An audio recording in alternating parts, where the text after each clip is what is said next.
So what can stop Messi and Neymar at the moment? I really have no idea. If you've seen their goal from the weekend, it was phenomenal. But Villarreal are coming up to play them. They're unbeaten in 17 matches, so not a bad run of form to go into play against the potential La Liga champions. Who knows? Let's talk some tactics. So let's just talk about Barcelona at the moment. It's a blessing to watch, it must be said. The Neymar and Messi combination, even with Suarez there, who wasn't even playing in the last game, or didn't start in the last game. It's fascinating that both of them just know each other so well, inside and out, their fluidity and their movement. Messi in particular, 31 goals and 14 assists already, and 45 out of their 91 goals he's been involved in. So that ratio speaks for itself. Although he didn't win the Ballon d'Or, he's definitely given himself a good run for the next year's Ballon d'Or with his counterpart punching and kicking people. I'm sure that'll excite some Messi fans. But let's look at the formation that they had in their previous game. So they went with the 4-3-3. No Luis Suarez in this game at all. Luis Enrique likes to tinker a little bit, and he had Messi through the middle. And I've made cases before of Luis Suarez playing in the middle because Messi can play elsewhere. But what I noticed in this game was the fact that Lionel Messi, when you play him right through the middle, he is involved in maybe like 10% more of the play than what he usually is when he plays outside and Suarez is through the middle. And that for me is an immediate plus, because if you've seen him for the goal, particularly against the one that was highlighted from Neymar, where it was flicked in behind, Messi started to move in this area and he picks it up deep, whereas the likes of Neymar made his run across. So this is Neymar. Neymar made his run across. But then what happened is they recycled the run. Neymar then made it in behind, and the ball was drilled right into Messi. He played a nice 1-2, and he got it back right in the edge of the box where he's centrally located. And that's where Suarez may be before. And Suarez is good at laying it off. But when you've got a guy that can have the quality to have the ball drilled in and loop it right over the head of the oncoming defender, is insane. And the finish from Neymar, I can't even contemplate it.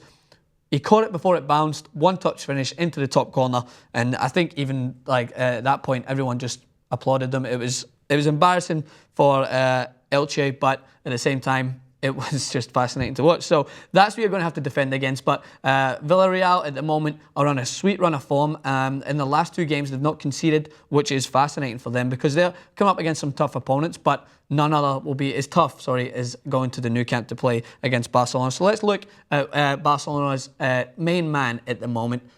Not Lionel Messi. It's Neymar. So look at the amount of goals that he's been adding to their team, especially with assists as well. Obviously playing off of Messi is making him grow as a player. He's getting better and better with each move. Obviously, he scored against Atletico Madrid, that beautiful strike. Never scored against Deportivo or Atletico Madrid in the return game, but in the 6-0 win against Elche, he had 2 goals and an assist. So Neymar is a man, I think, to watch out for this, because although Messi is linking everything together, Neymar is a man who's putting the ball in the back of the net for Barcelona. So if you're too busy watching Messi, you might get caught out with Neymar. It's definitely a tough role for any defenders. But let's look at Villarreal and their last formation. They go with a standard 4-4-2. So when you're thinking about playing against Barcelona, this is a smart move if you want to stay structured. And the only team that kind of springs to mind at the moment is Real Sociedad with that 1-0 win that they got over Barcelona from a Jordi Alba on goal. What they did is they attacked wide, got the crosses in early against Barcelona, which might catch them because at the moment they're toying with their centre-backs and they're not sure whether Mascherano's going to be playing in there or not. He did play in the centre midfield the last game. So the idea with this is to get it wide and maybe utilise that man, Giovanni Dos Santos. You maybe remember him from the World Cup. He's torturous to play against, the Mexico striker. He definitely makes his fluent runs in behind. He's hard to mark. He's so small, reminds me a little bit of Aguero, that low centre of gravity. He gets low, he gets in behind, and it may be troublesome for Barcelona. So both teams are going to be high in confidence, high in form. It's going to be a great game to watch. I still predict that Barcelona will come away with a 2-0 victory. I'm not going to say the bet, which I did put on, Barcelona at -4 against Eibar against Elche. So that was a great win for me, and I'm going to continue this run of form. 2-0 victory, I predict, against Villarreal. Thanks for watching. Make sure to subscribe.